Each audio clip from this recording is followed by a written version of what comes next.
طرف سے کریے ذرا پریزنٹیشن بھی آ رہے ہیں آن لائن سن میں پریزنٹیشن بھی ذرا دیکھ لیں اس طرح سے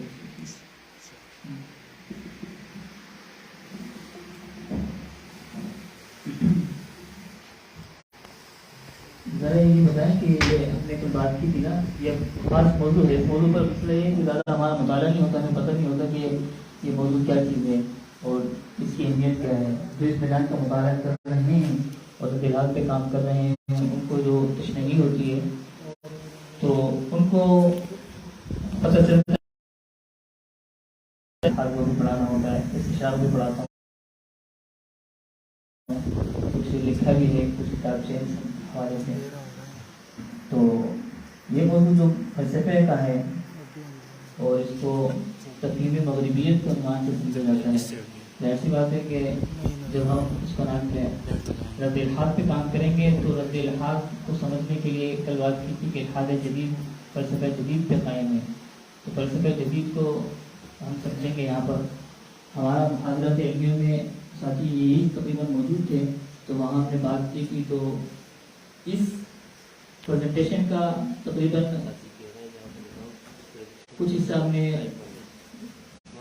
اس حوالے سے کچھ تفصیلات بیان کی تھی. جو ہو چکا ہے اس سے آگے چلتے ہیں. میرا خیال تقریباً یہی تھے، یعنی آپ لوگ بھی بیٹھے رہتے نا. فلسفے کی شاخیں ہیں، فلسفے کی تعریف آپ نے نویں فلسفے میں پڑھی ہوئی ہے. حکمت سے محبت رکھنا، فلسفے کا مطلب یہ نہیں اس کو وہ حکیم ہو گیا بلکہ اس کو حکمت کی ایک چاہت ہے اور وہ حکیم یعنی حکمت کے تلاش میں ہے. لہٰذا فلسفی کو آپ نہیں بول رہے کہ حکیم ہے، حکیم وہ نہیں ہوتا. یہ چیز حکمت ہمیشہ قال لقمان لابنہ وهو يعظه یا بنی لا تشرک باللہ، یہ اللہ تعالیٰ نے جس کو حکیم بنایا وہ حکیم ہے. یہ فلسفی حکیم تھوڑی ہے نانی کا راستہ. یہ جو سارے اللہ کو نہیں مانتے تھے یہ کہاں سے حکیم ہو سکتے ہمارے لیے. بہرحال فلسفے کے معنی ہیں حکمت کی تلاش، حکمت کی سے محبت رکھنا، جو پڑھا ہے آپ نے. اچھا ذرا میں اپنا عنوان بتا دیتا ہوں، وہ آپ نے دیکھا ہوگا اشتہار میں لکھا ہوا فلسفے کے اساسی افکار اور مشہور شبہات کا جائزہ. پہلا حصہ دیکھ لیتے ہیں. فلسفے کی شاخیں ہم نے پڑھی تھی. ما بعد الطبیعیات، اس کو میٹا فزکس کہتے ہیں، علمیات، جمالیات، اخلاقیات، ایتھکس اور یہ منطق فلسفے کا ایک حصہ ہے. اور مسئلہ یہ ہے کہ فلسفہ جدید جو رہنمائی فراہم کرتا ہے ان تمام موضوعات کے متعلق رہنمائی دیتا ہے. اور ان تمام موضوعات میں جو فلسفہ جدید کی رہنمائی ہے وہ گمراہی پر مشتمل ہے. مواد طبیعیات یہ ایسا میدان ہے جہاں پر سب سے زیادہ جو ہے مذہب کے ساتھ ٹکراؤ ہوتا ہے. کل بات ہوئی تھی. علمیات کیا ہے، اس کی تعریفات مختصر سی دیکھ لیتے ہیں، بات پہلے ایک مرتبہ ہو چکی ہے. مواد طبیعیات جو سب سے پہلی شاخ ہے فلسفے کی وجودی، اس کی 3 اقسام ہیں: وجودیات، کونیات، الہیات. مواد طبیعیات کہتے ہیں وہ چیز جو نظر نہیں آ رہی، طبعی چیز نہیں ہے، اس سے متعلق بحث کرنا. وجودیات یہ ہے کہ وجود کی خاصیت کے تجزیاتی مطالعے کو وجودیات کہا جاتا ہے. اس میں خدا کی بحث کی جاتی ہے، وجود مطلب، ٹھیک ہے، اور اللہ تعالیٰ کی جو ذات ہے تو اس کے حوالے سے کہ اللہ تعالیٰ کا وجود کیا ہے، اللہ تعالیٰ کی حقیقت سے بحث تو نہیں کرنی چاہیے، حدیث میں منع ہے، لیکن اس حوالے سے فلسفہ کرتے ہیں کہ اللہ تعالیٰ کہاں ہے، کیا ہے، اس حوالے سے ہمارا وجود کیا ہے. کونیات یہ سارے کون عالم جو ہے اس حوالے سے. الہیات اس میں شامل ہے. مابعد طبیعیات کی ایک تعریف دیکھ لیتے ہیں. وہ ساری کائنات جو ہمارے ارد گرد ہے جس کا ہم بھی ایک جز ہے، اسے ہم مادی کائنات کہتے ہیں. اس کا علم طبیعیات کہلاتا ہے. میٹا فزکس یونانی زبان کا لفظ ہے. اس کے معنی وہ علم جو طبیعیات سے آگے ہو، وہ علم جو طبیعیات سے آگے ہو. اردو زبان میں اسے ماوراء الطبیعیات یا ماوراء طبیعیات کہا جاتا ہے. یہ علم کے داخلی اور غیر مادی امور سے بحث کرتا ہے. وجودیت، الہیات، کونیات اس کی ذیلی شاخیں ہیں. خدا، غایت، علت، وقت اور ممکنات اس کے موضوعات ہیں. غایت، علت اور وقت یہ آپ نے اکثر کتابوں کے شروع میں پڑھا ہوگا. مصنفین کہتے ہیں کہ ہمارے علم کا مقصد کیا ہے، غائب کیا ہے، یہ ساری چیزیں اس موضوع سے تعلق رکھتی ہیں، اور یہ یونانی جو ہے علم سے ماخوذ ہے۔ اب یہ کتابوں کے شروع میں ہوتا ہے نا، موضوع، غائب، غرض، مقصد، یہ ساری چیزیں۔ ماوا طبیعت کی 3 شاخیں ہیں۔ اصل میں سلیٹ کافی زیادہ ہے، اس لیے جو زیادہ ایسی چیزیں ہوگی جو میں سمجھوں گا کہ آپ حضرات کے لیے لیکن یا مناسب نہیں ہے تو اس کو ہم چھوڑ دیں گے۔ ماورا طبیعیات میں نا میں اس موضوع کو یہاں سے پڑھتا ہوں، اسے سمجھا دیتا ہوں۔ اس میں یہ ہوتا ہے کہ 3 پیرامیٹر یا 3 طریقے سے اس میں گفتگو کی جاتی ہے۔ ایک ترتیب حقیقت، جس کو کوسمولوجی کہا جاتا ہے، حقیقت فی نفسی، مقصد حقیقت۔ سب سے پہلے ترتیب حقیقت یا حقیقت فی نفسی کہ یہ جو چیز جس پر ہم نے ابھی بحث کرنی ہے، خدا مثال کے طور پر، یہ ہے کیا چیز؟ ہمارے یہاں تصور وہ ہے جو کیا ہو، یہ قدرت مطلقہ کا مالک ہو، جس کی لامحدود ملکیت ہو، یہ حقیقت فی نفسی ہے۔ ان کے یہاں حقیقت فی نفسی کیا ہے؟ جو ظاہری آنکھ سے نظر آ رہی ہے۔ سب سے پہلے حقیقت فی نفسی ہی کا تعین ہوگا، ٹھیک ہے؟ اس کے بعد پھر ترتیب حقیقت پہ بات ہوگی، میں زیادہ گہرائی میں نہیں جا رہا، اسے بتا رہا ہوں پھر سے۔ ترتیب حقیقت کی بات ہوگی۔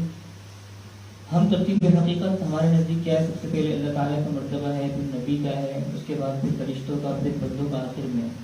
ان کے یہاں ترتیب حقیقت الٹی ہے، ان کے یہاں ہیومن سب سے اوپر ہے، یعنی انسان اور انسان، بس انسان سے شروع ہے، انسان سے ختم۔ مادہ پرستوں کے یہاں یہی ہے، انسان کی آزادی، انسان کے حقوق اور جو ہے انسان کی خواہشات، بس یہ ان کی ترتیب حقیقت ہے۔ جبکہ ہمارے یہاں دیکھیں تو لہٰذا اس ترتیب حقیقت کوسمولوجی کے مطابق ہم اپنے معیارات پہ بات کریں گے، وہ اپنے معیار پہ بات کریں گے۔ ہمیں پتہ ہی نہیں ہمارے یہاں خدا کا تصور کیا ہے، ہم کو پتہ نہیں ہے، تو پھر بحث کرائے بحث رہے گی، سمجھ گئے؟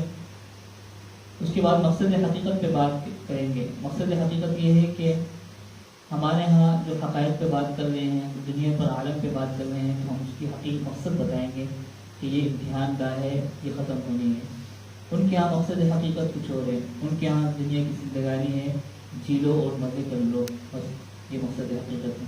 یہ ہر چیز میں یہ 3 چیزیں شامل کی جاتی ہے، حقیقت فی نفسی کا تعین، تو ترتیب حقیقت پہ مقصد ہے۔ یہ سارے افلاطون کے علوم سے مستفاد یہ ساری چیزیں، یہ بعد میں اس کو انہوں نے مرتب کیا ہے، لیکن در حقیقت اس کی جو وضاحت ہے وہ افلاطون کے وہاں ملتی ہے۔ علمیات کیا ہے؟ علمیات سے مراد یہ ہے کہ علم کیا ہے، علم کیسے حاصل ہوتا ہے، جاننا یا معلوم ہونا کیا ہے، لفظ معلومات کا مطلب بلکہ مفہوم کیا ہے، یہ ساری چیزیں۔ مختلف تعقلات یہ یہاں سے دیکھیں، مثلا رائے، عقیدہ، علم، حقیقت، خطا، صداقت، سچ اور جھوٹ کیا ہے، خیر و شر کیا ہے، امکان، خیر و شر تو آگے آ جائے گا، وقداریات میں شمار کیا جاتا ہے۔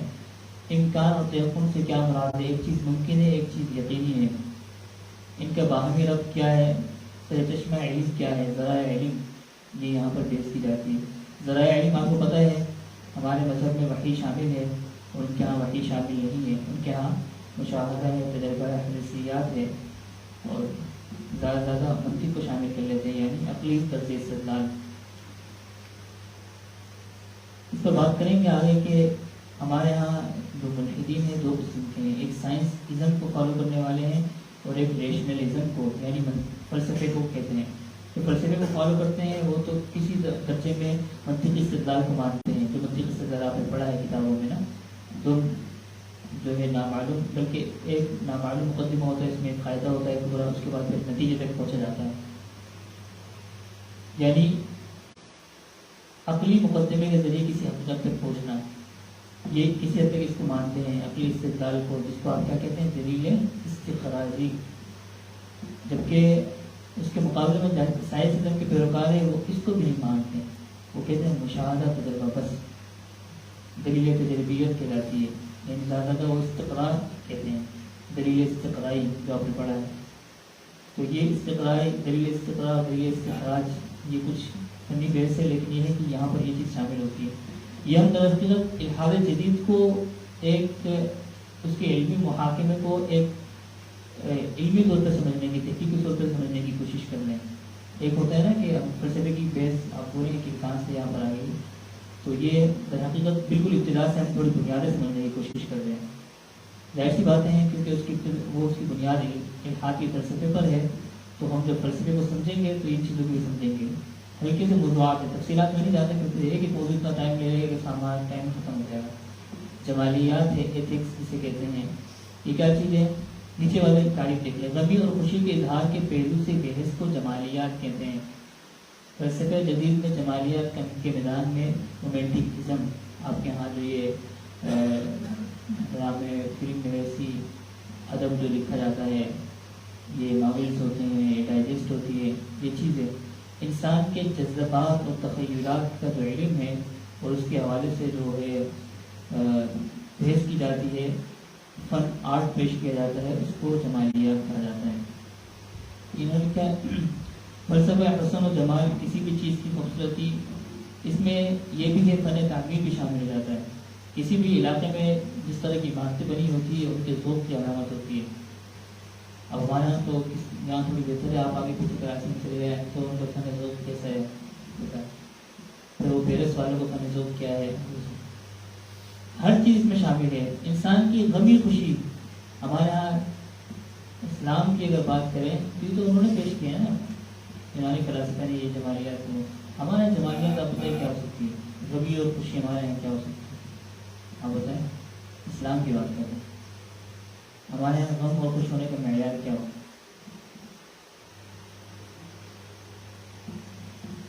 آپ علیہ السلام نے فرمایا نا، جب تمہیں گناہوں سے غم ہو اور نیکیوں سے خوشی ہو تو مطلب آپ مومن ہیں۔ ہمارا جو یہ اللہ کی اطاعت ہو رہی ہے تو ہماری خوشی ہے، اللہ کی اطاعت نہیں ہوتی، لیکن ان کے یہاں معیار الگ ہے۔ یہ اب تو اتنا وسیع میدان ہوگی جمالیات۔ آپ کو جو شعر و شاعری کا معاملہ ہے نا، شعر و شاعر، ادب کا پورا فلسفہ، ادب یہ جمالیات سے تعلق رکھتا ہے، اور کسی بھی معاشرے کی تشکیل میں ادب بنیادی حیثیت رکھتا ہے۔ ہمارے یہاں پاکستان کے معاشرے میں اردو ادب تو اتنا کام نہیں کر رہا، اب یہاں انگریزی ادب کا بڑا جو گہرا اثر ہے۔ آپ یہاں کہتے ہیں نا کہ بگاڑ ہے بہت زیادہ معاشرے میں، تو ہمارا جو ایلیٹ طبقہ ہے، اوپر والا طبقہ، وہ اس وقت انگریزی ادب کے زیر اثر ہے، وہی پڑھتا ہے، وہی نظام تعلیم ہے، وہی فلم جو ہے دیکھتے ہیں، وہی کا لٹریچر دیکھتے ہیں، تو بس پورے معاشرے پر اثر ہو رہا ہے۔ پھر اس طبقے پر پڑتا ہے، پھر عوام پہ پڑتا ہے، ہمارا بیروکریٹ طبقہ اس کے لیے اثر ہے۔ بہرحال اس کو سمجھیں گے کبھی موقع ملا۔ اخلاقیات، ایتھکس، اخلاقیات کے کیا مطلب ہے؟ یہ تو انہوں نے الگ الگ کر دیا۔ اسلام میں تو ساری چیزیں ہیں، اسلام میں تمام چیزیں قرآن حدیث میں موجود ہیں، اخلاقیات ہو، معاشرت ہو، معاملات ہو، عبادات ہو۔ ان کے یہاں عبادت کا کوئی معنی ہی نہیں ہے۔ فلسفے میں آپ نے کوئی عبادت دیکھی ہے؟ فقہ میں دیکھتے ہیں، ان کا صرف بیسک اخلاقیات پر بڑی بات کرتے ہیں یہ لوگ۔ اخلاقیات کا مطلب یہ ہے کہ انسانی اعمال، رویے، احساسات، جذبات میں خیر و شر کیا ہے، اور خیر و شر متعین کرنے کے کیا پیمانے ہوں گے، ثواب اور خطا کیا ہے، یعنی اقدار کیا ہوگی۔ ہمارے ہاں قدر کیا ہے بنیادی؟ آپ نے پڑھا ہے نا، ذرا بتائیں کچھ پتہ چلے۔ ہمارے یہاں بنیادی قدر کیا ہے کہ اخلاقیات کی تعین کیا چیز کرتی ہے اسلام میں؟ انسانی اعمال، رویے، احساسات، جذبات میں خیر و شر کیا ہے، ہمیں کیا مطلب یہ غلط چیزیں؟ شریعت یعنی وحی، وحی کا لفظ ہے۔ ذرائع علم میں ہم وحی کو استعمال کرتے ہیں نا، وہ تو نہیں مانتے وحی کو، مانتے ہیں یعنی اس میں جو طبقہ ہے لازم، اس میں جو عیسائیت کو فالو کرنے والا ہے، جن کے یہاں تصور ہے، لیکن وہ پھر ہمارے اسلام کو نہیں مانتے، پھر اسلام کی وحی کو کہاں سے مانتے ہیں، وہ الگ بات ہے۔ بہرحال ہمارے یہاں وحی ہے، ان کے یہاں اقداریت کا پیمانہ عقل ہے، طے کرنے والی چیز جو ہے وہ عقل ہے۔ منطق آپ کو سے زیادہ شاید پتہ ہو، پڑھا ہے آپ کو، میرے خیال سے منطق کیا چیز ہے۔ منطق میں اپنا مدعا ثابت کرنا، عقلی طریقہ استدلال جن کے ذریعے ہم علم تک پہنچتے ہیں، اپنا مدعا ثابت کرتے ہیں، اپنے دعوے کے دلائل اس کی مدد سے ڈیزائن کرتے ہیں۔ نامعلوم اور ثابت سے غیر ثابت کی طرف جو عقلی طریقہ استدلال استعمال ہوتا ہے اسے منطق کہتے ہیں۔ اقداریات یہ اخلاقیات کے تحت ہی ہوتا ہے، اس کو میں نے الگ کر دیا۔ قدر کیا ہے، قدر رہنے کی بنیادیں کیا ہے، کسی معاشرے کی قدر کیا ہوتی ہے، اقدار کی ترتیب کیا ہونی چاہیے، قدر کون دیتا ہے، اور اقدار کی ترتیب کیسے وضع کی جائے. ہمارے ہاں سوشل سوسائٹی چیزیں طے کرتی ہے جو نظام چلا رہا ہے ہمارا، حالانکہ اسلام کا طریقہ نہیں ہے. فلسفہ جدید میں یہ کچھ مبادیات ہے، اس کو بس پڑھ لیتے ہیں. کسی موضوع پر باقاعدہ بحث سے قبل موضوع بحث عنوان کی تعریف، اس کے حدود اربعہ معلوم کر لینے سے مقصد تک رسائی آسان ہو جاتی ہے. فلسفہ جدید کا مطالعہ کرنے کی غرض صرف یہ ہے کہ موجودہ دور میں رائج نظام کن فکری بنیادوں پر قائم ہے، ان نظاموں کے پیچھے کن طرح کی ذہنیت کار فرما ہے، دور حاضر کا زاویہ نظر اور انداز فکر کیا ہے. دور حاضر کے فلسفہ جدید کی بنیادیں وہی یونانی فلسفے سے ماخوذ ہے، اس پر بات ہو چکی ہے. ماخذ علم و ہدایت انسانی عقل کی، اس طرح فلسفہ جدید میں بھی ماخذ علم، ماخذ ہدایت اور رہنمائی انسانی عقل ہے، جیسے وہاں پر تھی. اچھا، مروج اصطلاحات کی تفہیم یہ ایک اہم عنوان ہے.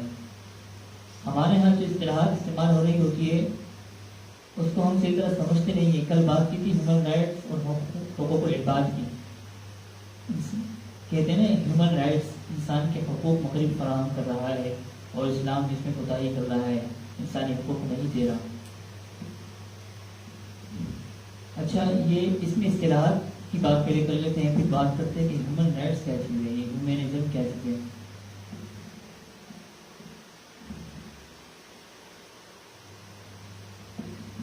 حقوق العباد کی ایک مثال کل بھی ہوئی تھی، آپ سمجھ سکتے ہیں. وہ لوگ کہتے ہیں مغرب ہیومن رائٹس دے رہا ہے، انسان کو حقوق دے رہا ہے، تو ہم بھی ان سے مقابلہ کرنے کے لیے کہتے ہیں کہ نہیں، اسلام ہیومن رائٹس دے رہا ہے. یہ یہاں پر اس بندے نے بالکل بھی اصطلاح کو نہیں سمجھا. ہیومن رائٹس اس کا اسلام میں کوئی تصور نہیں ہے. اسلام میں حقوق العباد کا تصور ہے. عبد اور ہیومن جو ہے یہ دونوں لفظ ایک دوسرے کی ضد ہے. عبد کے معنی غلام، ہیومن کے معنی خدا. خدا کے حقوق اور غلام کے حقوق یہ کیسے ایک جیسی چیز ہو سکتی ہے؟ ہمارے تو اللہ کے غلام ہے نا. اللہ کے جب غلام ہو گئے اس کے بعد پھر حقوق کی تعلیم کرنے والے، حقوق دینے والے، کس کو کیا حق دینے ہیں وہ کیا وہ اللہ تعالیٰ ہی دیں گے. ان کے ہاں نہیں، ان کے ہاں انسان خدا ہے، انسانی عقل دے گی. تو یہ کیسے کہہ لیتے کہ ہیومن رائٹس اسلام دیتا ہے؟ اسلام تو نہیں دیتے ہیومن رائٹس. اسلام حقوق العباد دیتا ہے، بندوں کے حقوق دیتا ہے، اور یہ حقوق کی تعین انسانی عقل نہیں کر سکتی، تو اللہ تعالیٰ ہی نے یہ تعین کی ہے. انسانی عقل تو بہت عجیب عجیب سے حقوق طے کرتی ہے. مفتی اعظم ندیم صاحب آن لائن لیکچر تھا تو آپ نے دیکھا کہ کس طرح انہوں نے بتایا کہ مغرب میں کس حد تک آزادی ہے. اب ان کو اپنی آزادی سمجھ نہیں آ رہی. وہ کہتے ہیں کہ آزادی یہ ہے کہ کسی کو دوسرے کو آپ تکلیف نہ دیں اور جو چاہے کریں. روڈ میں ننگے گھومے، دوسرے کو تکلیف تو نہیں ہوگی نا، یہ آزادی ہونی چاہیے، دوسرے کو تکلیف نہ ہو. اب یہاں انہوں نے مجھے مثال دی تھی کہ ایک بندہ اپنے گھر میں کوئی ایسی چیز بنا رہا ہے جس کی بدبو باہر جا رہی ہے. یہ تو اپنی آزادی حاصل کر رہا ہے، لیکن برابر پڑوسی کو تکلیف ہو رہی ہے، کچھ ایسی چیز پکا رہا ہے. تو ابھی بتایا کہ اس کو تکلیف ہو رہی ہے کہ نہیں ہو رہی، لیکن یہ آزادی انہوں نے دی بھی. تو کیسی آزادی ہے؟ یہ تو نہیں دینی چاہیے. تکلیف کی کوئی بات کرے نا. اس طرح بہت ساری چیزیں ہیں. باہر انسانی عقل یہاں پر جا کے بالکل جو ہے اپنی پٹی سے اتر جاتی ہے. کل مثال میں نے دی تھی شیخ صاحب نے جو وحی کی ضرورت کی بات لکھی ہے کہ وحی کی ضرورت میں انسانی عقل جو ہے ایک جگہ پر آ کر کام کرنا چھوڑ دیتی. بہت سارے اس کے سامنے راستے آ رہے تھے، کس راستے میں جائے، اس راستے میں، اس راستے میں جائے، سارے اس کو برابر نظر آ رہے ہوتے ہیں. لیکن وحی کی جو ہے وہاں کے آ کے وحی بتاتی ہے کہ یہاں پر کس راستے میں چلے جائے. بہرحال یہ تفصیل خلاصہ یہ ہے کہ اس میدان میں کام کرنے والوں کے لیے اصطلاحات کی تفہیم ضروری ہے.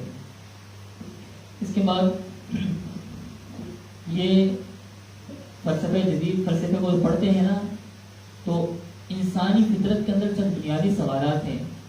ان سوالات کے جوابات فلسفہ بھی دیتا ہے، مذہب بھی دیتا ہے، سائنس بھی دیتی ہے.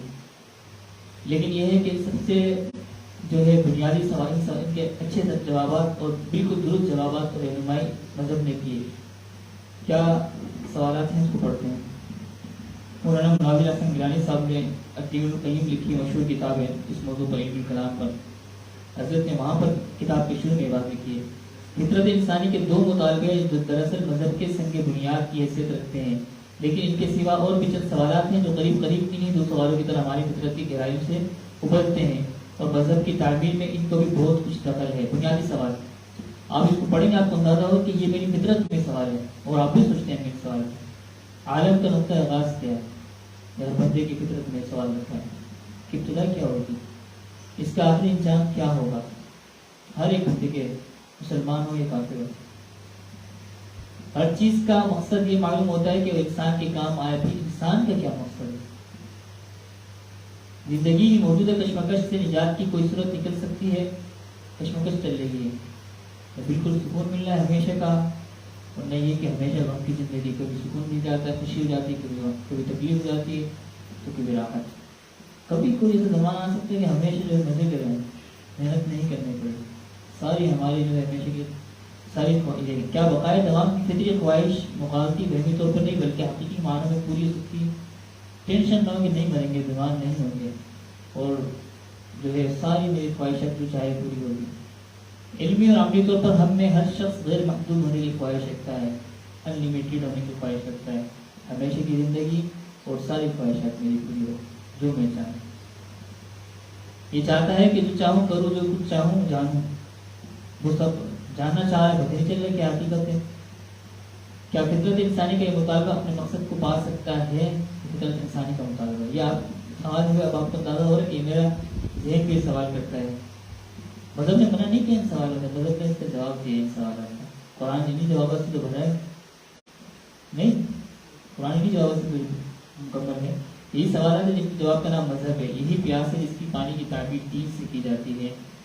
یہی بھوک ہے جس کی خوراک صرف پیغمبروں کا پیغام ہے. انہی سوالات کا حل کرنا ہے مذہب کی اصل غرض و غایت ہے.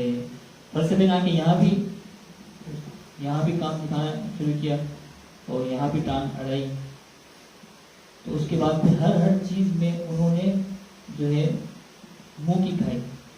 عالم کا نقطہ آغاز سمجھ نہیں پائے، مادہ کو بنا دیا انہوں نے میٹر کو. آخری انجام کیا ہوگا سمجھ نہیں آ رہا.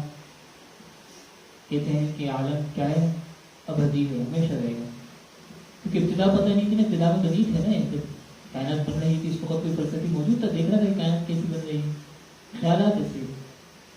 ہر چیز کا مقصد یہ معلوم. انسان کا کیا مقصد ہے یہ ان کو سمجھ نہیں آ رہا. مغرب کے اس وقت انسان کا مقصد سمجھ یہ آ رہا ہے کہ انسان مزے کر لے، بس کامیاب ہے، ترقی کر لے، مزے کر لے بس. ابھی جو ترقی ہے نا، یہ اس وقت لبرلزم کی بنیادی اصول ہے. ترقی، وہ کہتے ہیں ترقی ہے کامیابی بس. باقی روحانی پراگندگی ہو، روحانی تشنگی ہو، خودکشیاں کر رہے ہوں، چین نہیں ہے، نیند نہیں آ رہی، یہ کامیابی نہیں ہے. راحت کامیابی نہیں ہے. ہمارا تو یہ ہے کہ سکون مل جائے. اللہ بذکر اللہ تطمئن القلوب. قرآن نے تو فقیر کو بھی سکون دے دیا ہے نا، بلکہ فقیر کو زیادہ سکون ہے، اس کو ٹینشن نہیں ہوتی. لیکن ان کے ہاں ترقی ہے، الٹا معیار ہے. بہرحال آپ کو اندازہ ہوگا کہ فلسفہ بھی کس کے جواب دینے کی کوشش کر رہا ہے، اور مذہب نے بھی کیا ہے. اور اب مزے کی بات یہ کہ سائنس بھی بیچ میں آئی، اس کا کوئی لینا دینا نہیں تھا. وہ بھی یہاں اس کا جواب دینے کی کوشش کر رہی ہے کہ بگ بینگ سے ابتدا ہوئی تھی، اور پھر یہ ہوگا، یہ ہو جائے گا، آخر میں 2012 میں قیامت آ جائے گی. سائنس کی انہوں نے کچھ اندازے لگائے تھے. جو سائیکولوجی ہے وہ بھی اس میدان میں آ گئی ہے. ابھی شاہد صاحب کا لیکچر اگر آپ نے سنا ہو 2 دن پہ، وہ کافی سائیکولوجی میں ان کا انہوں نے فیل کیا ہے، اور اس میدان پہ کافی عرصے سے کام کر رہے ہیں حافظ شاہد صاحب. تو انہوں نے بتایا تھا کہ علم النفسیات کس طرح اس وقت الحاد کو پیدا کر رہا ہے. جو سگمنڈ فرائڈ ہے، بہت ہی گندہ قسم کا ملحد فلسفی ہے. اس وقت اباحیت پرستی جو ہے وہ اس کے فلسفے پہ قائم ہے، فرائڈ کے نظریے پر، جس نے بالکل مغرب کو ننگا کر دیا ہے. فرائڈ کے نظریے یہ ہے، اس بندے نے جو ہے اس نے علم النفسیات کے مطابق ان چیزوں کے جواب دینے کی کوشش کی تھی. اور علم النفسیات تو خود اپنی طرف سے بنایا ہوا علم ہے نا. اس نے کیا کہا تھا؟ اس نے کہا تھا کہ انسانی فطرت جو ہے وہ لامحدودیت چاہتی ہے، اور جو ہے جب اس کی خواہشات پوری نہیں ہوتی تو ہم اپنے دماغ میں ایسے ہی ایک تخیل بناتے ہیں کہ ایک زمانہ ایسا آئے گا کہ اس میں سارا کچھ میری خواہشات پوری ہوگی. یہ اسلام میں مذہبیوں نے یہ چیز جنت کے طور پہ پیش کی. یہ کچھ نہیں, یہ نفسیاتی مسئلہ ہے. فرائڈ یہ نفسیات کی روشنی میں توجیہ کر رہا ہے. اس کے بعد پھر مذہب کی توجیہ کرتا ہے کہ شروع میں انسان عجیب عجیب مذاہب دیکھتا تھا, زلزلے آ گئے, سیلاب آ گئے, یہ آ گئے, وہ آ گیا, تو اس کو لگتا تھا کہ وہ ان چیزوں پر دسترس نہیں رکھتا, روک نہیں سکتا, ان چیزوں کو سمجھ نہیں سکتا, تو اس نے دیوتا بنا لیا کہ کوئی بڑی چیز ہے, اس کو مانو تو وہ ان چیزوں سے بچائے گی. پھر دیوتا کنورٹ ہوتا گیا. پھر یہ بعد میں سورج کی صورت میں بعد میں سورج کو سمجھنے لگے. اس طرح آخر میں وہ آ کے نعوذ باللہ ہمارے مذہب کی بات کرتے ہیں. تو بہرحال یہ دیوتا جو تھا کہ نہیں تھا, یہ تو الگ بھیج تھے کہ پہلے تو یہ تو بعد میں آیا ہے نا, شروع سے تو نہیں تھا. پہلے تو آدم علیہ السلام کے زمانے میں اللہ تعالیٰ کی عبادت ہوتی تھی نا, تو پہلے اصل ہوئے. بہرحال یہ ایک الگ تفصیلات ہے. فلسفے کی شاخیں, ان کے نظریات, اس پر کل بات ہو چکی ہے, پہلی ہوئی تھی نا. تصوریت ہے, گولوجی, سنویت ہے. تصوریت کو آئیڈیالوجی کہا جاتا ہے, مادیت کو میٹریلزم کہا جاتا ہے, ارتیابیت کو اگنوسٹکزم کہا جاتا ہے. یہ چاروں چیزیں ہیں, چاروں فلسفے ہیں. یہ بنیادی 4 اسکول کہلائے جاتے ہیں, اسکول آف فلسفی. فلسفے کے 4 مکتب فکر. اب میں یہاں سمجھا بھی دیتا ہوں, مجھے بھی بات آئی, کل میں اس پہ بات نہیں کی تھی. سنویت جو ہے, آپ اگر غور کریں نا, انسانی اور بلکہ تمام عالم کے اندر 2 قسم کے مظاہر ہیں, حیاتی اور غیر حیاتی. بعض کے اندر حیاتیہ جیسے دماغ, عقل, روح, یہ ساری چیزیں حیاتی چیز سے تعلق رکھتی ہے. اس کے مقابلے میں بعض چیزیں ہیں غیر حیاتی. پورا عالم ہے, زمین ہے, یہ پلر کھڑا ہے, یہ بھی غیر حیاتی ہے. تو حیاتی غیر حیاتی 2 چیزوں پہ کنورٹ ہے, 2 چیزوں میں تقسیم ہے. اس میں سے پھر یہ سنویت والے کہتے ہیں کہ حیاتی اور غیر حیاتی چیز, ان میں جو ہے اصل وہ جو ہے روح ہے. حیاتی اور غیر حیاتی چیز دونوں کا سر چشمہ وہ روح ہے, نظر نہ آنے والی چیز ہے. اسی مقابلے میں تصوریہ کیا کہتے ہیں, وہ کہتے ہیں حیاتی اور غیر حیاتی چیز دونوں کی اصل تو مادہ ہے, لیکن اس میں روح کا عمل دخل بھی ہے. میں آسان الفاظ میں سمجھا رہا ہوں. جبکہ مادہ پرست کہتے ہیں حیاتی غیر حیاتی مظاہر کا سر چشمہ مادہ ہے, روح کا کوئی تصور نہیں ہے. ارتیابیہ کیا کہتے ہیں کہ حیاتی اور غیر حیاتی مظاہر دونوں کا سر چشمہ ہمیں سمجھ ہی نہیں آ رہا, زیادہ ہم سے بحث نہیں کرو. یہ اگنوسٹکزم والے ہیں. آپ کو سمجھ آیا؟ اب آپ بتائیں کہ مذہب کا تصادم ان میں سے کس کے ساتھ ہوتا ہے؟ ارتیابی کے ساتھ تو نہیں ہوتا, وہ تو کہہ رہے ہیں کہ ہمیں سمجھ نہیں آ رہا. سنویت کے ساتھ بھی نہیں ہے, وہ تو بہت آگے نکل گئے. وہ تو یعنی روح کا اتنا زیادہ انہوں نے اس بات کیا کہ انہوں نے مادے کی نفی کر دی. حالانکہ کچھ حد تک تو مذہب بھی مادے کو مانتا ہے, ظاہری دنیا نظر آ رہی ہے, اس کو تو بالکل اس سے انکار نہیں کر سکتے نا. اللہ نے بنائی دنیا دار الاسباب ہے, اس میں سب کچھ ہے. تصوریہ میری شاید تھوڑی مسٹیک ہو گئی, سنویت کا جو میں نے بیان کیا وہ تصوریت والا ہے. تصوریہ ہے یہ جو ہے مادے کو بالکل نہیں مانتے. اب بتائیے کیسے ان کا مقابلہ مذہب کے ساتھ ہو سکتا ہے؟ یہ تو کچھ آگے نکل گئے روح کے اس بات میں. یہ بھی الحاد کی بنیاد نہیں ہے. سنویت ان کے یہاں بھی روح کا کچھ معنی پایا جا رہا ہے, یعنی روح کا بھی اچھا. وہ یہ کہتے ہیں کہ حیاتی ایک مظاہر کا سر چشمہ روح ہے, غیر حیاتی مظاہر کا سر چشمہ بنیاد مبدا وہ مادہ ہے. دیکھیں روح کا اس بات تو انہوں نے بھی کر لیا نا. اب اتنا بڑا فلسفے کی جو ہے 4 اسکول میں سے صرف ایک اسکول جو مذہب سے متصادم ہے, مادیت, جس کو میٹرلزم کہا جاتا ہے. یہی بنیاد ہے الحاد کی, اور یہی بنیاد اور یہی اس وقت پورے مغرب میں چل رہی ہے. سارے فلسفے کی, ازم کی اور الحاد کی بنیاد یہی مادہ پرستی ہے.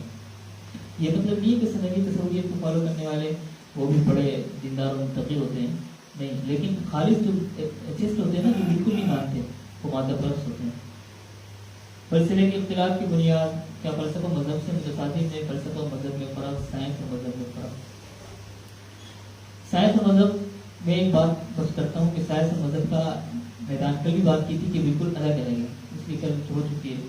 فلسفہ اور مذہب میں فرق فلسفہ عقل کو بنیاد بنا کے کام کر رہا ہے، مذہب فقہ کو بنیاد بنا کے کام کر رہا ہے۔ فلسفہ اور مذہب میں تصادم بتا دیا کہاں پر ہے، 4 اسکول میں سے ایک اسکول میں، اور پورے اس میں جو ہے الہیات کے بعد میں، باقی جمالیات میں، اخلاقیات میں، داریات میں، ہر چیز میں ہے ان کا اختلاف، لیکن وہ بنیاد الہیات سے ہوتی ہے۔ اس پر بھی ہم نے کچھ بات کی تھی محاضرات علمیہ میں، یورپ کے ذہنی انحطاط کی تاریخ اور فلسفہ جدید کے اتفاق۔ یہ آپ اگر لیں گے فلسفے کی تاریخ کو تو یہ ادوار نکلے گی، یونانی دور، اس پر کچھ بات دیکھ لیں گے۔ رومی دور کل بات کی تھی میں نے، 27 جو ہے قبل آپ حضرت عیسیٰ علیہ السلام سے 27 سال پہلے یہ دور شروع ہوتا ہے، اور 395 میں تقریباً یہ دور یہاں تک آ کے ختم ہوتا ہے۔ یہ رومی دور کہلاتا ہے، رومن امپائرس کا دور۔ اس دور میں انہوں نے بڑی بڑی سلطنتیں بنائی، فتوحات کی۔ اس دور میں کیا ہوا ہے کچھ آگے اس کی تفصیلات آتے ہیں، یونانی دور کی بھی آ جائے گی۔ یہ دور ہے دیکھیے آپ تقریباً 400 سال بنتا ہے۔ عیسوی دور ازمنہ وسطیٰ، 5ویں صدی عیسوی تا 15ویں صدی عیسوی تک، یہ کتنا بن رہا ہے؟ یہ تقریباً 1000 سال بن رہے ہیں۔ اس کو میرے خیال سے کہ ہم دوسری چیز جگہ میں اس کی میں نے پریزنٹیشن بھی بنائی ہے ایک جگہ، وہ حافظ شاہ صاحب کا انسٹیٹیوٹ ہے، آن لائن کورس چل رہا ہے، اس کی 5 کلاسیں ہوئی ہیں اس کے بارے میں، تو اس کی میں نے الگ سے تفصیلات بھی کچھ لکھی ہے۔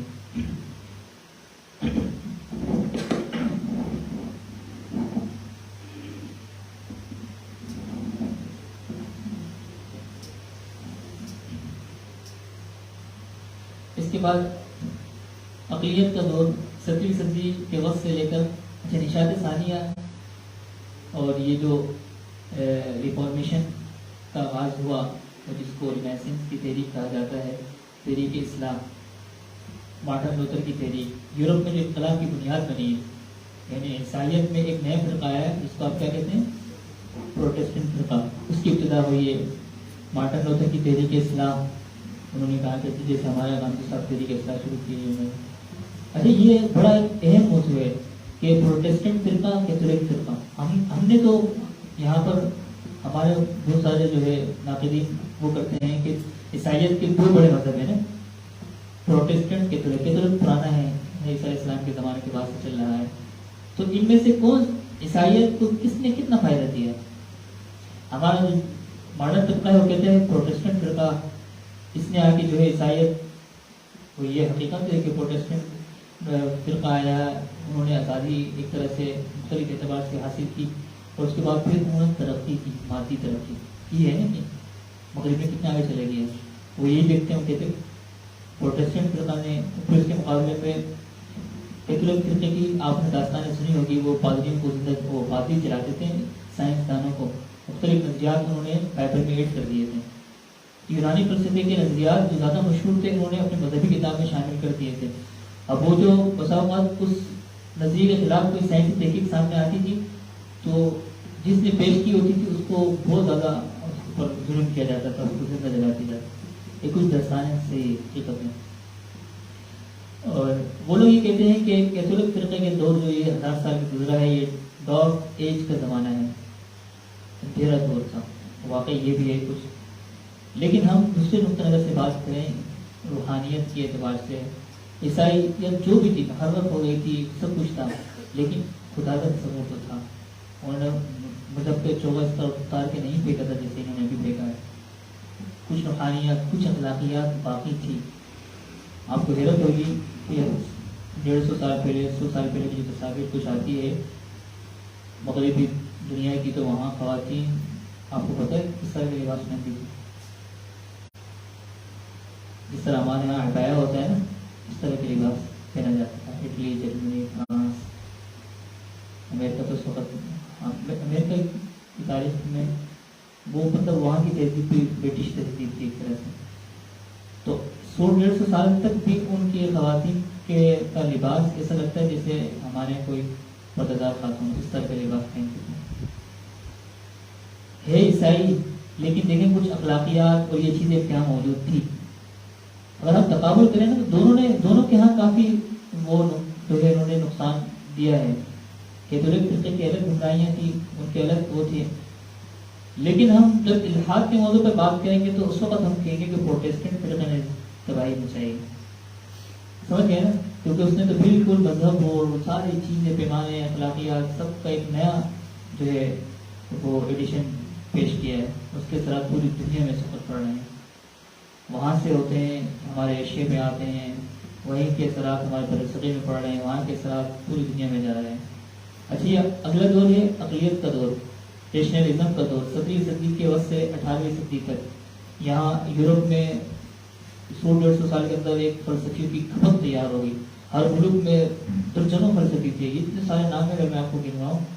ہم نے جمع کیے، ایک ساتھی ہمارے بیٹھے ہوئے موبائل لے کے، ان کا فلسفہ جدید پہ مقالہ ہے، اگرچہ محنت سے لکھ نہیں رہے لیکن ان کا مقالہ کافی ہے۔ اس میں ہم نے کوشش کی ہے کہ تقریباً جتنے مذہب بیدار فلسفی تھے 300 سال کے اندر، بہت سارے نام آپ سنتے ہیں، ہیگل ہے، نیٹشے ہے، کانٹ ہے، ڈیوڈ ہے، روسو ہے، فرائڈ ہے، اور اللہ بلا ڈیکارٹ ہے۔ ہم تو نہیں پڑھتے اتنا، لیکن یونیورسٹیز وغیرہ میں ان کو جو ہے نبی سے کم درجہ نہیں دیا جاتا، بہت بڑے ان کو پیش کیا جاتا ہے۔ فرائڈ نے یہ بات کی، اس نے یہ بات کی، والٹین نے یہ بات کی۔ تو ہم نے کوشش کی کہ ان کے افکار کا خلاصہ پیش کرنے کی فکر کیا تھی، اس کے بعد پھر اس کا مذہبی نقطہ نگاہ سے مختصر سے جائزہ لیں۔ میں نے بھی کام 1 سال پہلے شروع کیا تھا، لامذہبی فلسفی اور فلاسفہ، لامذہبی فلسفی اور فلاسفہ۔ اس میں لامذہبی افکار جتنے بھی ہیں، معاشیات کے میدان میں ہیں، سماجیات کے میدان میں ہیں، الہیات کے میدان میں ہیں، معاشرت کے میدان میں ہیں، اخلاقیات کے میدان میں ہیں، سیاسیات کے میدان میں، سب کا جائزہ لیا جائے۔ اس کے بعد پھر لامذہب کا دوسرا حصہ تھا، میں آپ کو دکھا رہا تھا، تھوڑا سا کام ہوا، زیادہ نہیں ہوا۔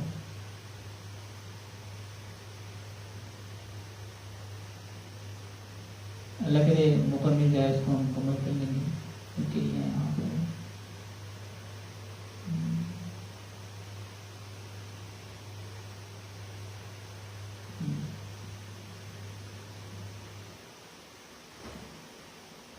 اس میں سے ایک آپ کو یہ کوئی ساتھی کام کرنا چاہے تو ایک کام ہے اس میں، یہ کم سے کم ہم فلسفے کی حقیقت تو سمجھیں گے کہ مذہب بیداری کو لانے میں ان کا کتنا ہاتھ ہے۔ ہمارے یہاں ان کو اتنا پڑھایا جا رہا ہے اور ان کو ایک طرح سے ہیرو بنا کے پیش کیا جاتا ہے، لیکن آپ کو اندازہ ہوگا کہ کس حد تک یہ مذہب بیدار تھے۔ مثال کے طور پر یہ میں نے ڈیکارٹ کو لیا ہے، اس کا مختصر سے تعارف کرایا ہے، مشہور مادہ پرست فلسفی۔ اب اس کی کچھ تفصیلات ہے، کیا اس کا نظریہ تھا۔ یہ بڑا پکا اگنوسٹک تھا ڈیکارٹ، اسے خیال تھا ہر وہ چیز جس پر کسی بھی طرح کا شک کیا جا سکے حتمی طور پر سچ نہیں ہو سکتی۔ پوری دنیا کو کہہ دیا، ہر چیز کو کہہ دیا کہ اس میں شک ہے، اس میں شک ہے، مذہب میں بھی شک ہے، ہر چیز میں شک ہے، اس کو خود اپنے وجود میں بھی شک تھا کہ میں موجود ہوں کہ نہیں۔ ہاں یہ کہتا ہے میں سوچتا ہوں اس لیے میں ہوں، بس اس کو مانتا تھا کہ میں سوچ رہا ہوں، کہ الگ فلسفہ ہے اس کا، بڑا مشہور ہے آئی تھنک، اور یہ جو ہے غلط لکھ دیا میں، لیکن یہ اس کی تعبیر مشہور ہے بڑی میری زبان میں، بڑا کہا جاتا ہے کہ اس نے کہا کہ میں سوچ رہا ہوں اس لیے میں موجود ہوں۔ اس کے بعد پھر اب ایک اور کی میں آپ کو مثال دیتا ہوں۔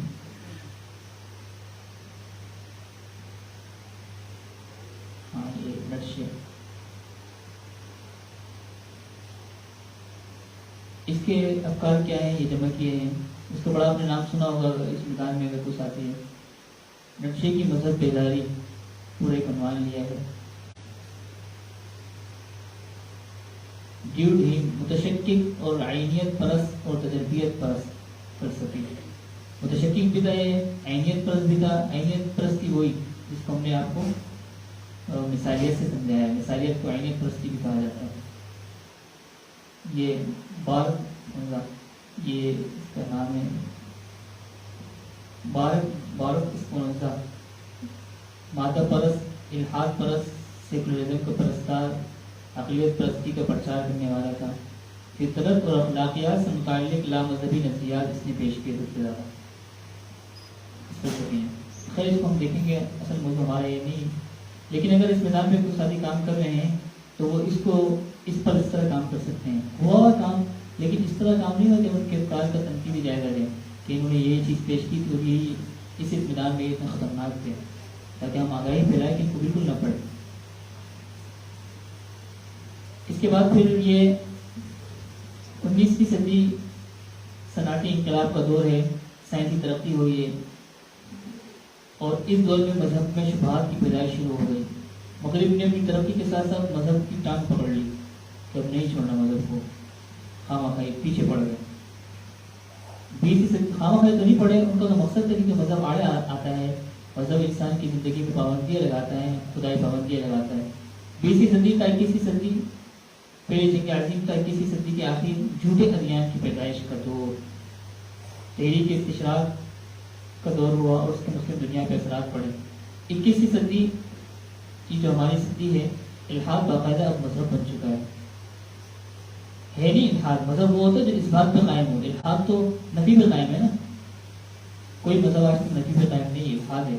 میں اس کی تعبیر مذہب اس لیے کر رہا ہوں کہ اس کی تبلیغ اس طرح کی جا رہی ہے الحاد کی جس طرح مذہب کی جاتی ہے، اس پہ میں مذہب کہہ رہا ہوں، ورنہ تو مذہب نہیں ہے نا، مذہب تو اس بات پہ ہوتا ہے قائم۔ پوری دنیا میں اب تک کوئی ایسا مذہب نہیں جو نفی پہ قائم ہوگی، نفی پہ نا، خدا نہیں ہے، نبی نہیں ہے، آخرت نہیں ہے، یہ نہیں ہے، وہ نہیں ہے۔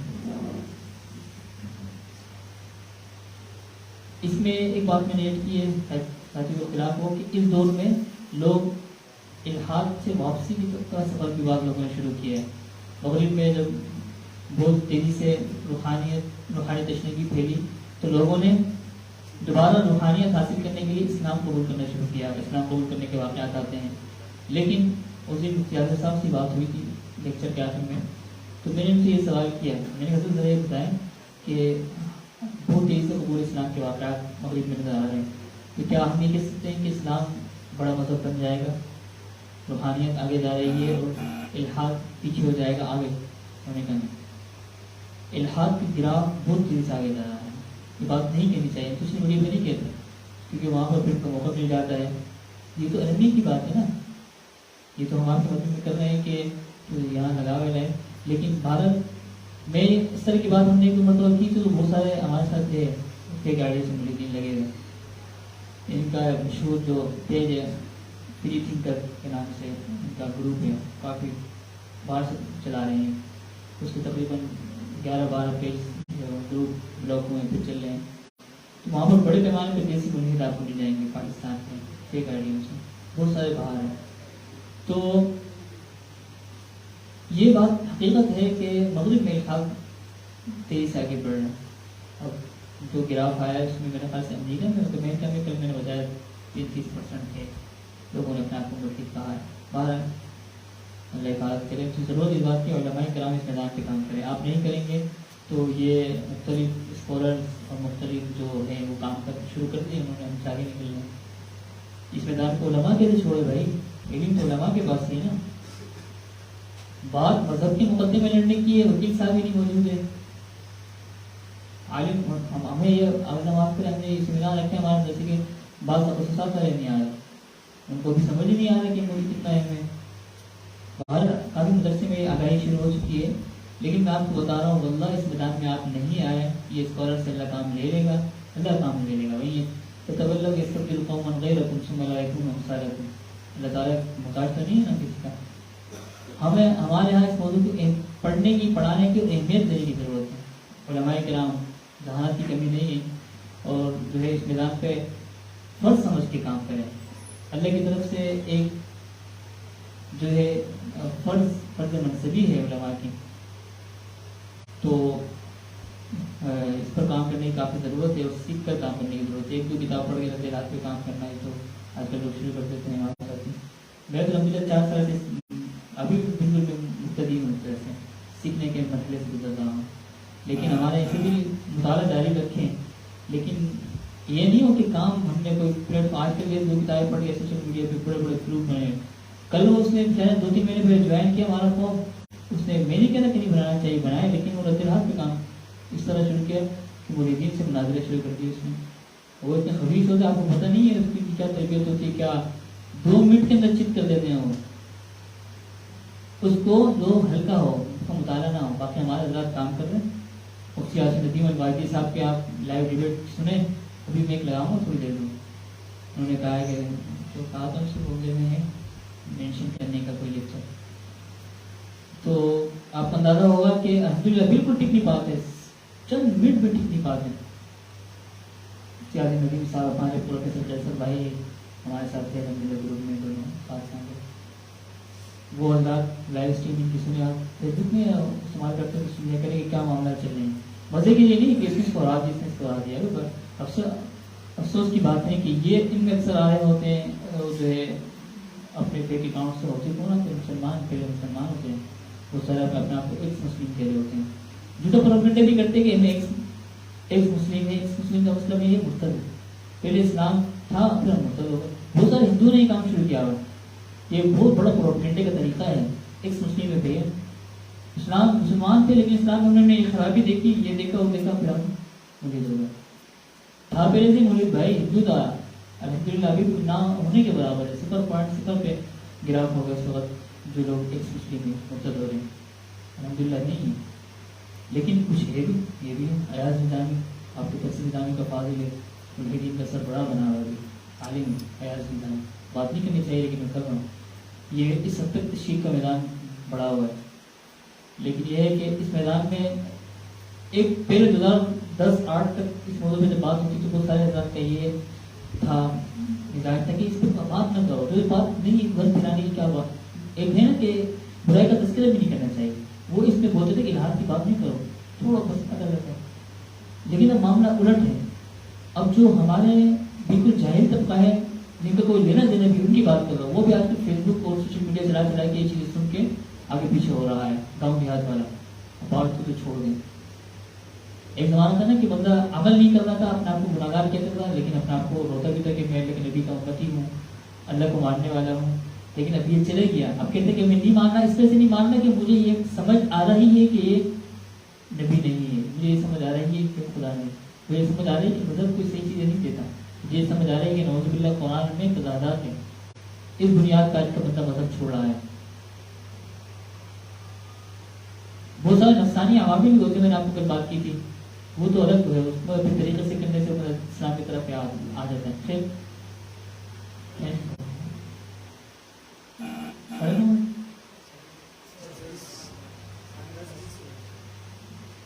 ایک گھنٹہ ہو گیا،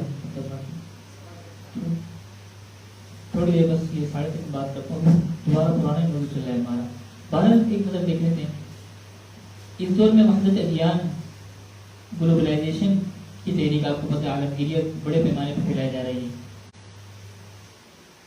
عالمگیریت کیا ہے؟ پوری دنیا کو ایک گلوبل ویلیج کا کہہ رہے ہیں اس وقت، اور اس میں ابھی جو تحریک تازہ ترین جو اس وقت ایک نیا جو ہے گمراہی آئی ہوئی ہے، اللہ معاف کرے.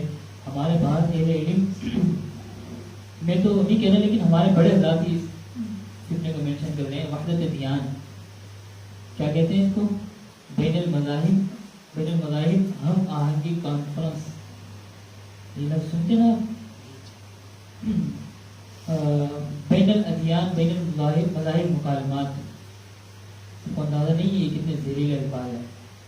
بڑے بڑے ہوتے ہیں ٹی وی شو میں ہو رہا ہوتا ہے، لیکن میں آپ کو بتاتا ہوں اس کے پیچھے کیا فکر کار کرنا ہے. اس کے پیچھے یہ ہے انہوں نے پوری کوشش کی اسلام کو زہر کرتے ہیں، اسلام میں یہ کرتے ہیں، لیکن اصل صورت کے ساتھ اسلام ویسے ہی کھڑا ہے. یریدون لیطفئوا نور اللہ بافواہہم ویأبی اللہ الا ان یتم نورہ ولو کرہ الکافرون. اللہ تعالیٰ نے بھی ان کے ساتھ ایک طرح سے تعبیر استعمال کروں کتابوں میں ان کے ساتھ ضد لگائی دی ہے. تم نے ہمارا نور مٹانا ہے تو اللہ کا ویأبی اللہ الا ان یتم نورہ، یہ تو چل رہا ہے. انہوں نے کہا چلو ایک ہوتا ہے نا کہ بندے کو پہلے زہر کرنے کی کوشش کرو پھر اس کو اپنے ساتھ ملا دو، یہ کام چاہیے. اسلام کو زہر نہیں کر سکتے، اسلام کو عیسائیت یہودیت کے ساتھ ملا دو. مختلفات نکال دیتے ہیں بیچ میں اختلافی چیزیں، باقی عالمی ایک دین بنا لیں گے. اسلام بھی عمل کرو، نمازیں پڑھو، روزہ پڑھو کو، لیکن آپ کو پتہ نہیں ہے اس میں وہ کیا چاہ رہے ہیں. اس میں چاہ رہے ہیں کہ اسلام کی تہذیب، تمدن، اسلام کی سیاسیات، اسلام کی اخلاق معاشرت، اخلاقیات سب ان کی ہو. عبادت ان کے پاس نہیں، عبادت ان کا مسئلہ نہیں کرو. عبادت سے کون سی دنیا میں غلطہ ہو رہا ہے اسلام کا. تو امریکہ میں بڑی بڑی مسجدیں بنی ہوئی بھائی، وہ تو جمعے کے دن اپنے روڈ بلاک کر دیتے کہ نماز پڑھنے کی، تو مسئلہ نہیں نماز. نماز ضروری ہے بھائی، لیکن میں یہاں پر ایک دین کی اسلام کے غلبے کی بات کر رہا ہوں، ان کو سمجھ نہیں ہے۔ بہرحال یہ تفصیل وحدت ادیان کی اس پر میں آگاہی میں نے تعلیہ بھی لکھا تھا وحدت ادیان کا کتنا، اور اس دن مولانا ظاہر راجی صاحب آئے تھے ہمارے سے میں تو میں ان سے تفصیل بات ہوئی تھی، تو میں نے ان سے کہا حضرت کہ وحدت ادیان حضرت بھی کچھ وہ تو الگ ڈائریکٹ میں جا کے بات کرتے ہوں گے، یا کچھ دیکھ کر یہ کوئی ہو سکتا ہے میں سمجھا نہیں ہوں، تو حضرت کی تعبیر میں نے سنی تھی، وہ فرما رہے تھے کہ جو ہے عیسائی بادیوں کے ساتھ مل کر رد ہاتھ میں کام کرے۔ یہ بات میرے تو حضرت نہیں ہوئی تھی، بات کا کردار تھا کہ عیسائیت کے ساتھ ہم کس بات پہ مل کے کام کریں بھائی، اس کے پاس ہے کیا، عیسائیت کے پاس ہے کیا گیا، کیا رہ گیا؟ ان کی توحید، ان کا خدا کا نظریہ تجسیم تشبیہ کا نشانہ بن گیا ہے، ان کا مذہب کا ایک ایک لفظ تحریف کا شکار ہو گیا ہے، تو کیوں ہم اسلام میں کوئی کمی نہیں ہے، اسلام آفاقی عالمگیری مذہب ہے، ایک ایک چیز میں وہ کسی کا محتاج نہیں ہے۔ وہ ان کا خیر الگ تھا کہ عیسائی بھی ادھر کام کرے، عیسائی دنیا میں جو مذہبی عیسائی ہے پادری وغیرہ، وہ الحاق اپنے کو کتنا سمجھ رہے ہیں، ان کے لیے مسئلہ بنا ہوا ہے، وہاں تو الحاق دھیرے دھیرے پھیل رہا ہے، وہ عیسائیت کو بچانے کے چکر میں لگے ہوئے۔ تو بہرحال اللہ نہ کرے، ابھی آپ کو پتہ ہے امارات میں دبئی میں باقاعدہ فیس بک میں آپ نے دیکھا ہوگا جو ہے ابراہیمی دین ابراہیم کے نام پر انہوں نے معبد بنایا ہے، اس میں 3 عمارتیں بنائی ہیں، ابھی ایک ہفتے میں افتتاح ہو رہا ہے، دیکھا آپ لوگوں نے؟ عرب سوشل میڈیا پہ چل رہا ہے کافی، اس میں ایک طرف اسلام ایک مسجد بنائی ہے، ایک طرف کلیسا بنایا ہے، اور ایک طرف یہودیوں کا معبد جو ہوتا ہے، مل کے کام کریں گے، مل کے جنت میں جائیں گے، پھر جنت میں جائیں گے، مل کے اس میں جہنم میں جائیں گے۔ وحدت ادیان کا جو فتنہ ہے بڑا خطرناک ہوا ہوا ہے، یہ آخری کوشش ہے وحدت ادیان کے بعد۔ اب دیکھیں کتنا اچھا نعرہ ہے کہ تشدد اختلاف کو چھوڑو یار، چھوڑو ان چیزوں کو، کیا رکھا ہے ان میں گرنٹ بڑھنے میں، یعنی نظریاتی بات کو دوسری طرف نکلے، تو اس میں کیا دوسری طرف بھی صحیح ہے، لیکن یہ ہے کہ ابھی یہ اس موضوع پہ بات نہیں ہوئی، ابھی افطار کی بات ہو رہی ہے۔ تو آپ بتائیں قرآن اس حوالے سے کیا کہتا ہے؟ قرآن نے کتنی سختی سے کہا ہے یا ایھا الذین آمنوا لا تتخذوا عدوی وعدوکم اولیاء تلقون الیہم بالمودۃ، آگے کیا ہے؟ وقد کفروا بما جاءکم من، اور بہت ساری اس طرح کی آیتیں ہیں، اللہ تعالیٰ نے وضاحت سے کہ قریب بھی نہیں پھٹکنا، میں قریب بھی نہیں پھٹکنا۔ حضرت عمر فاروق رضی اللہ تعالیٰ عنہ نے ایک مرتبہ آپ علیہ السلام سے کہا میں بائبل پڑھنا چاہ رہا ہوں، آپ شدت کی وجہ سے اتنا سرخ ہو گئے تھے کہ صحابی فرماتے جیسے ہم نے کبھی آپ کو اتنے غصے میں نہیں دیکھا۔ آپ نے کیا کہا تمہیں شک ہے میں جو چیز صحیح لایا ہوں اس میں کوئی کمی ہے؟ تم بائبل پڑھنا چاہ رہے ہو، تورات پڑھنا چاہ رہے ہو، آپ بتائیں عمر فاروق رضی اللہ تعالیٰ عنہ کس لیے پڑھنا چاہ رہے ہیں تورات؟ وہ صحابی ہے، اللہ کے نبی نے فرمایا لو کان نبی علیہ کما قال علیہ السلام، اتنا اس کے بعد اللہ کے نبی علیہ السلام سخت ناراض ہوئی، بائبل کا نسخہ بھی ہاتھ میں نہیں لینا پڑھنے کے لیے۔ تو آج بین المذاہب ہم آہنگ کی کانفرنس میں ان پر کیا بولے مطلب معاملات بہت آگے تک جا چکے ہیں، ہمارے مدارس میں اللہ معاف کرے یہ سلسلہ شروع ہونے والا ہے بین المذاہب، کیا بھائی تقابل ادیان کا شعبہ، تقابل ادیان اس نیت سے کرنا کہ ہم نے تقابل کے بعد اسلام کی حقانیت ثابت کرنی ہے، یہ کام کی چیز ہو سکتی ہے۔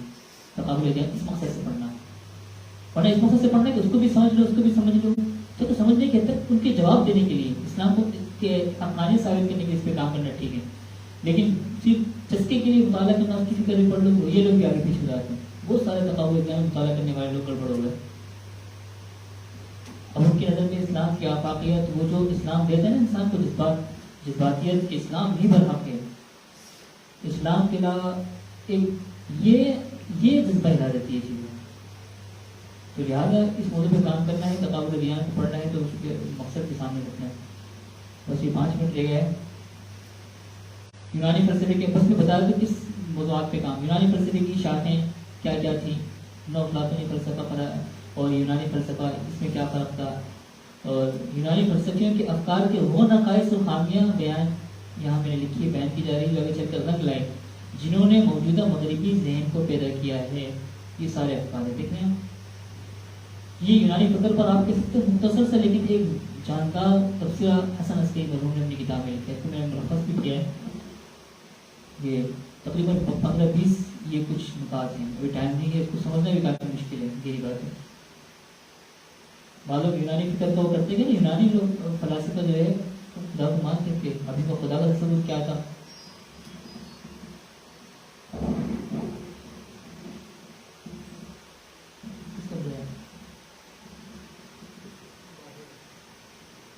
اس کے بعد فلسفہ جدید اب آ رہے. فلسفہ جدید کی افکار اس میں ہم نے کچھ کام کیا ہے، سمجھ نہیں آ رہا ہوں یہاں، لیکن اس کی پی ڈی ایف فائل میں پھر ہے. ساری جو مختلف ازمز ہیں، بنیاد آپ کہہ سکتے ہیں سب سے پہلے یہ ہے، سمجھ نہیں آ رہا ہے یہاں پر اقلیت پرستی. اب اقلیت پرستی سے اوپر آپ چلے جائے تو خواہش پرستی، خواہش پرستی سے اوپر چلے جائے تو شیطان آ جائے جو شروع سے موجود ہے. شیطان انسان کو کہتے ہیں خواہش پہ عمل کرو، تو خواہشات عمل کرنے سمجھ نہیں آتا، پھر عادت عقل کہتی ہے کہ بھائی کیوں خواہوں کا غلام بنا ہے کسی کا، آزاد زندگی گزار. عقلیت پرستی آ ہے، اسی میں سمجھا رہا ہوں کہ الگ تعبیر میں. عقلیت پرستی کے بعد پھر آ جاتی ہے مادہ پرستی. دیکھیں کتنی پرستی آ رہی ہے. یہ سارا نیا ہر پرستی ایک مذہب ہے. آپ کو کتنے مذہب سے ٹکرے اس وقت ہاتھ میں مطلب اطلاع ایک موضوع ہے، ایک بیان میں ہم سمیٹ لیں گے. ایک ہے نا نیشنلزم پر میں نے کام کیا ہے، اس کا پہلے سیاح ہے یہ 100-120 صفحے کا ہے، اس کا تیسرے حصے میں میرا کام ہو چکا ہے. تو یہ صرف ایک ازم ہے، نیشنلزم کا آگے آنا ہے. اس کو سمجھنے کے لیے بندے کو ایک سال چاہیے کہ نیشنلزم کیا چیز ایسا ہم نے تفصیل کیا تو اس میں اس کو تخصص کرنے کے لیے موضوع کافی اہم ہے، تفصیلی ہے. اس کے بعد یہاں آپ کو نظر نہیں آ رہا لیکن میں آپ کو بتاتا ہوں یہ ماڈرنزم پھر میں کھول دیں سمجھ آ جائے گا.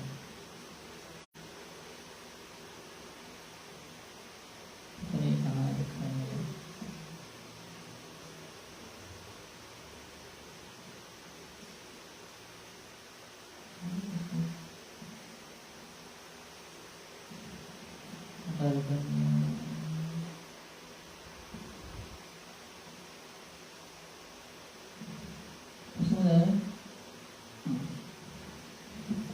یہ ہے ماڈرنزم، جس کو ماڈرنٹی بھی کہا جاتا ہے.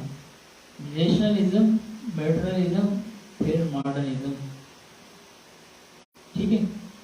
اب یہ تمام نیچے تک جتنے بھی اس وقت فلسفہ جدید 300 سالہ ہے موجود ہے، اس کی ماں یہ ماڈرنزم، ماڈرنٹی جو بات ہے نا. اب جدیدیت کیا فکر ہے؟ جدیدیت یہ فکر ہے، بس یہ تعریف. جدیدیت وہ ہے جس میں یہ تمام چیزیں آتی ہیں.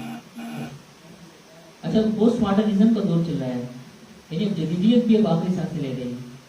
پوسٹ ماڈرنزم کیا ہے؟ ماڈرنزم تو یہ ہے نا کہ ایک تعبیر مذہب کے مقابلے میں کہ یہ چیزیں برحق ہے. لبرلزم، کمیونٹیزم، یہ ساری چیزیں اس کی انہوں نے حق سمجھ کے ترویج کی ہے ماڈرنزم میں. پوسٹ ماڈرنزم ایک عجیب سی چیز ہے. یہ تو تقریباً 100 سال تو نہیں ہوا اس کو، 1945-55 میں یہ باقاعدہ ایک تحریک کے طور پہ سامنے I post modernism. Post modernism ایک بہت ہی پیچیدہ فلسفہ ہے. اس پر کافی الحمدللہ میں نے اس سال اس پر کافی مطالعہ کیا ہے. کبھی نشست ہو صرف پوسٹ ماڈرنزم پر اس پر ہم بات کر سکتے ہیں تفصیلی کہ یہ پوسٹ ماڈرنزم کیا چیز ہے. یہ فلسفہ ایسا عجیب ہے، اس نے کہا مہا بیانیہ یا کوئی قدر سرے سے موجود ہی نہیں ہے. عجیب و غریب چیز ہے یہ کہتی ہیں کہ حق، سچ، خیر وہ چیز ہے جو کوئی زمانہ، کوئی ماحول طے کرتی ہے. ہمارے زمانے میں یہ حق ہے، ہمارے زمانے میں حق اور حق ہے، فیشن ہے تو یہ برحق ہے، یہ سچ ہے، خیر ہے. کسی زمانے میں مذہب تھا ورنہ ہو سکتا. یہ دیکھیں آپ کو بتائیں کہ خطرناک چیز ہے. اس سے تو بنیادیں ہل گئی، ہر چیز کی بنیادیں ہل گئی. پوسٹ ماڈرنزم کا ہمارے یہاں فکر پہ اثر پڑنا شروع کیا. ایسی بات ہے ہماری چیز آتی ہے وہ یہاں پر اثر انداز ہوتی ہے. ہمارے اردو ادب پہ پوسٹ ماڈرنزم کا اثر پڑا ہے خطرناک طریقے سے. بنیادیں ہل گئی ساری اردو ادب کی پوسٹ ماڈرنٹی کی وجہ سے. اس کے بعد بھی پوسٹ ماڈرنزم کا اچھا پوسٹ ماڈرنزم کی ترویج میں ماڈرنزم کی بہت ساری خرابیاں ہیں. ایسی بات ہے ساری چیزیں خراب ہیومنزم کی طرف، یہ تو ہمارے نظر میں مذہبی نقطہ نگاہ سے درست چیز تو نہیں ہے نا. اس کے اندر بھی کافی خرابیاں ہیں. تو ان خرابی کے رد عمل میں بھی پوسٹ ماڈرنزم آیا. بعض خرابیاں تھی واقعی، لیکن اس خرابی کو دور کرنے کے لیے اس سے بڑی خرابی سامنے آ گئی. مثال کے طور پر ماڈرنزم کو پھیلانے میں انہوں نے جبر سے کام لیا، مغربی طاقتوں نے استعمار کیا. آپ کو پتہ ہے انہوں نے پوری دنیا میں جو ہے تاریخ پڑھے مسلم سارا برٹش استعمال، فرانسیسی استعمال پر بات ہوئی ہے، اٹیلین استعمال، جرمنی کا استعمال، اور ہر ملک نے استعمال مطلب زمین جا کے کسی اور ملک پر قبضہ کر کے وہاں پہ تہذیب مسلط کر کے نظام چلانا کیا کہ نہیں کیا انہوں نے. یہاں تو ہمارے ساتھ بڑا اچھے گیم کرے گئے 300 سال تک، بالکل اپاہج کر کے نچوڑ کے چوس کے پورے بڑے صغیر کو گئے یہاں سے انگریز. ہم کہتے ہیں انگریز انہوں نے بھگایا کیا؟ بھاگا انگریز؟ دل بھر گیا چلے گی انگریز یہاں 300 سال رہا تو بڑے صغیر کو اس کو ہم نے مار کے بھگایا. بھائی وہاں دوسری جنگ عظیم ہو گئی تھی، اس کے پاس افراد کم ہو گئے، تو اس نے کہا بھائی سامنے قبضہ کرنا مشکل ہو رہا ہے، چلو بھائی چلو واپس. ہم لوگ آزاد ہو گئے سارے، پھر بڑے صغیر والے آزاد ہو گئے. اللہ معاف کرے. اور دنیا کے اور خطوں میں کہیں بھی استعمال پڑا جدوجہد ہوئی ہے اجتماعی. آپ کے بر صغیر میں اجتماعی کی کوئی مثال نہیں. وہاں معذرت کے ساتھ میں بھی بر صغیر والا ہوں، ہمارے بر صغیر کی قوم میں لڑائی بڑھائی نہیں رکھی، وہ شجاعت، وہ بہادری. اس میدان میں عرب، ترک اور افغان، پٹھان، یہ 3 قومیں اللہ نے ان سے کام لی ہے. لڑائی بڑھائی کا شجاعت ہے، ان کا الگ وہ ہے مزاج ہے، وہ رکھے گئے. لیکن یہ ہے کہ خیر موضوع اور چلے جائے گا، لیکن یہ ہے کہ عجیب تاریخ آپ پڑھیں گے، کوئی ایک منظم تاریخ سید احمد شہید رحمۃ اللہ علیہ کے علاوہ وہ جو پوری قوم جو اجتماعی طور پر کھڑی جاتی ہے استعمال کے خلاف، وہ ہوا ہے پورے بر صغیر کی تاریخ میں. اتنے بڑے رقبے میں اس نے برطانیہ نے استعمال مارا تھا. آپ دیکھیں نا ایسٹ انڈیا کمپنی سے کیسے گھسا ہوا، پھر کیسے وہ بہادر شاہ ظفر کی کا تختہ پلٹی کیا اس نے، پھر وہ جو آیا دہلی سے آپ کے سندھ تک، پھر وہ سندھ سے آپ کے بلوچستان کے آخر کونے تک، پھر وہاں سے بنگلہ دیش تک، پھر وہاں سے نیپال تک چلے گیا تھا. پورا استعمال بڑے ٹھاٹ باٹ سے. وہ ابھی جو 100 سال پتہ نہیں کہ امریکن جتنی اکانومی ہے نا 100 سال کی، پتہ نہیں جتنا پیسہ اس نے جنریٹ کیا ہے، اتنا خربوں ملین ڈالر، خربوں ملین سے زیادہ ہو جائیں گے. یہ پتہ نہیں کتنا گراف میں نے بنایا، اتنا یہ یہاں سے صرف سونا لے کے گیا انگریز آپ کے بر صغیر سے. ہمارا لے بات خلاصہ یہ کہ پوسٹ ماڈرنزم پہ آج بات ہو گئی، آپ کو کچھ سمجھ آ گیا ہوگا پوسٹ ماڈرنزم کیا ہے. کوئی مہابانیہ موجود نہیں ہے، کوئی قدر ہی موجود نہیں ہے. وقت اور زمانہ اور لوگ طے کریں گے کیا چیز پر حق ہے. بس اس نے جو تباہی پھیلانا شروع کی اس وقت ہر چیز کے اندر، ادب میں، سماجیات میں، اور ہر چیز مطلب کہ اب اچھا میں بات چلے گی استعمال کی بات کریں. استعمال نے جب ظلم شروع کیا تو اس کے رد میں پھر جو ہے کچھ پوسٹ ماڈرنزم کا بھی اس میں وہ تھا، یعنی استعمالی تہذیب. تو لہٰذا کیوں استعمال اپنی تہذیب پر مسلط کریں، کیوں ہم برٹش تہذیب کے تحت زندگی گزاریں. اب نیا دور ہے، نئی تہذیب ہونی چاہیے، تو لہٰذا اس میں بھی تو شامل کرتا ہے پوسٹ ماڈرنزم. بس خلاصہ ایک ٹائم تو اور اوپر چلے گیا، ہیومنزم، فطرت پرستی، تحریک تنویر اور تحریک رومانیت، رومانٹکزم، نیچرلزم، ہیومنزم. ہر موضوع تفصیلی ہے. یہ فکریں ماڈرنزم کی بات پیدا ہوئی. اس کے بعد پھر یہ مختلف فکریں جو ہیں بڑی بڑی. اچھا ہر فکر کے پیچھے بہت سارے فلسفی جو ذہن ہیں. ایک ایک فکر کی تشکیل میں سینکڑوں مغربی فلاسفوں نے محنت ہے، جلدی کہیں گے کیا کہیں گے. یہ جو ہے پھر ان وقت تھوڑا گزرا تو ان فلاسفے کے افکار نے یہ تھوڑا منظم انداز میں ان اسم کا نام لے لیا، نام اختیار کر لیا. اس کے بعد پھر وقت گزرا تو پھر یہ ازم مزید جو ہے مہذب اور مثقف ہو کر مرتب انداز میں ان صورتوں میں سامنے ہے. Secularism, liberalism, کمیونٹریزم. سیکولرزم اب دائرہ کار سے سمجھتے ہیں سیاسیات، مذہب کو سیاست سے الگ کرنا، مذہب کا کوئی تعلق نہیں ہے. سیکولرزم کو سیکولرزم معاشرت میں بھی کام کرتا ہے، معاشی زندگی میں بھی مذہب پہ عمل نہیں کرتا، کہتے ہیں مذہب ذاتی زندگی ہے، وہ بھی سیکولر کہلاتے ہیں، لیکن اس طرح زیادہ اس کا استعمال. لبرلزم اس کا سیاسیات میں بھی اسی معنی میں بھی استعمال ہوتا ہے. معاشیات میں، معاشی میدان میں جب مذہب کو سائڈ لائن کیا جاتا ہے، کہا جاتا ہے جب کہ سود کے بغیر زندگی نہیں گزر سکتی ہے، ہماری مجبوری ہے ہماری، تو اس وقت لبرلزم کا ہوتا ہے. انفرادی طرز زندگی، ایک بندہ اپنی انفراد کا کہتا ہے مذہب میرا پرسنل میٹر پرسنل معاملہ ہے تو اس وقت وہ لبرل کہا جائے گا. کمیونٹرینزم یہ ایک الگ فکر ہے ان دونوں کے مقابلے میں. ان دونوں کا چربا پھر بعد میں ڈیموکریسی کی صورت میں سامنے آیا. یہ دیکھیں آزادی اصول مساوات ترقی اداری یہ اس کے اصول ہیں, اس پہ بات ہو چکی ہے. پھر اس کے بعد معاشی نظریہ دیکھیں مرتب انداز میں چیز آگے چل رہی ہے. فکر معاشی نظریہ سامنے آئے سرمایہ دار نظام جس کو کہتے ہیں کیپٹلزم. یہ مغرب کا معاشی فلسفہ ہے اور ابھی تک یہی چل رہا ہے. یہ فتح یاب ہو گیا ایک طرح سے. اس کے مقابلے میں سامنے جو یہ آیا ہے اشتراکیت آئی تھی یہ کچھ عرصے پہ شکست کھا کے چلی گئی. اچھا اس کے بعد پھر سیکولر جمہوریت سیاسی نظام کے طور پر سامنے آئی ہے. کیپٹلزم کے بعد معاشی نظام سے پھر سیاسی نظام نکلا. اب کمیونٹرینزم دیکھیں اس کا مطلب ہوتا ہے کہ قوم پرستی جو ہے قوم جو ہے وہ ہماری قوم کو دنیا میں راج کرنا چاہیے. یہ جرمنی کا تھا اور اٹلی کا موسولینی تھا جو یہ کئی نظریہ تھا. انہوں نے کہا کہ دنیا میں آیا ہے کہ ہماری قوم جو ہے ان کو راج کرنے کا حق حاصل ہے. وطنی قوم پرستی نسلی وطن پرستی یہ مطلب اس کو اس طرح سمجھاتے ہیں. یہ مختلف کتابوں میں چیزیں لکھی ہوئی. اس کے تحت پھر آتی ہے یہ اشتراکیت سوشلزم وسطائیت فاشزم اور نیشنلزم عوامی نیشنل تحریک.